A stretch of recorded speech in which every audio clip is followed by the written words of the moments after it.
tous, soyez les bienvenus dans un nouveau numéro de Parents c'est un métier, votre émission sur la parentalité. À la différence de la boulimie qui se cache, l'anorexie, elle, est visible et même parfois spectaculaire. Depuis des années, elle est très médiatisée et on a tous en tête des images de ces jeunes adolescentes ou encore ces jeunes adolescents dont le refus violent de se nourrir taille un corps maladivement squelettique. Reconnaître les symptômes et les prendre en charge le plus tôt possible permet d'éviter une spirale souvent infernale.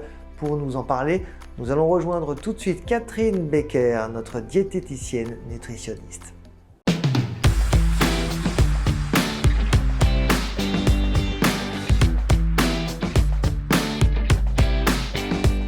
Bonjour Catherine. Bonjour Guillaume. Qu'est-ce que l'anorexie ? Alors aujourd'hui, on va plus particulièrement aborder le sujet de l'anorexie mentale. D'accord. C'est une maladie qui touche plus particulièrement les adolescents. D'accord. Elle est spectaculaire puisque souvent elle est visible par un état de maigreur assez prononcé et elle peut être fatale ou alors entraîner des complications assez graves, notamment des retards de croissance ou des fragilités osseuses à l'âge adulte. Comment on peut la détecter, cette anorexie ?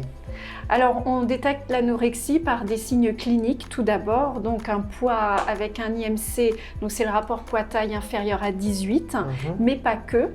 Il y a effectivement aussi le côté psychologique, la perception de soi, voilà, le mal-être, la peur de grossir, le sentiment de contrôle, d'hyper-contrôle, et puis surtout cette non-reconnaissance de sa maigreur. Un anorexique ne se voit pas maigre. Après, il y a aussi dans sa façon de s'alimenter, dans le diagnostic, on voit que l'adolescent est souvent dans la restriction, l'éviction de certains aliments. Il se désociabilise aussi, les repas ne sont plus pris ensemble, mais de façon isolée.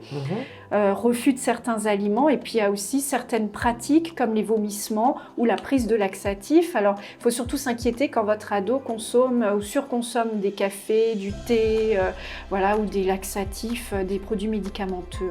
Puis il y a aussi le retard de croissance et l'état des dents, puisque un anorexique qui se fait vomir a effectivement une denture. Une dentition un petit peu particulière. On va expliquer le pourquoi du comment, parce qu'effectivement, lorsque l'on vomit, l'acidité. On dégage de l'acidité qui abîme l'émail de la dent. D'accord. Quelles sont les erreurs à éviter au quotidien lorsqu'on a un enfant anorexique ? Alors l'anorexie peut être vraiment source de stress pour la famille et aussi être source de conflit. Donc il ne faut surtout pas exprimer de colère, plutôt de la compréhension. Mais c'est très difficile dans ce cas. Il faut consulter absolument et mettre en place une thérapie familiale qui est reconnue très efficace.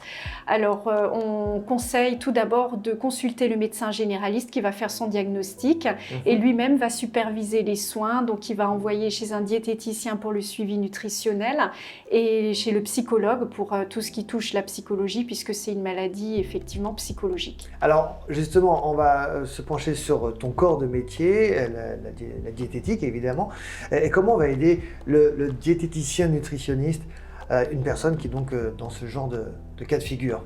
Alors tout d'abord, une personne anorexique est un excellent expert en nutrition, donc on va éviter d'aborder trop de détails parce que voilà, on est dans le calcul, dans le comptage de calories, dans la maîtrise parfaite du poids, de la nutrition, de l'aspect alimentaire, enfin à la perfection, et c'est ça justement qui est contre-productif. Donc voilà, on se replace vraiment en tant que thérapeute pour déjà faire parvenir à une prise de poids, bien sûr, tout en mettant la personne anorexique au sein de sa prise en charge, puisqu'il doit être actif et non pas passif. Donc on ne va pas l'obliger à prendre du poids, mais on va vraiment l'intégrer dans sa démarche de soins. Donc tout d'abord, reprise de poids, pour espérer aussi retrouver chez la fille les règles, parce que souvent dans l'un des diagnostics, il y a l'absence de règles. Et puis éviter ou pas la pesée, je parle bien de la pesée du poids, pas la pesée des aliments. Ça, c'est suivant l'indication du psy, parce que c'est souvent des personnes qui se pèsent tous les jours. Donc, on va éviter. Source d'angoisse derrière, source d'angoisse, stress, exactement. Et puis, on va essayer de faire retrouver à la personne anorexique une alimentation saine, diversifiée, spontanée surtout, sans calcul.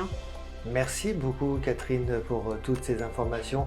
On aura le plaisir de te retrouver très prochainement pour un nouveau Parents, c'est un métier.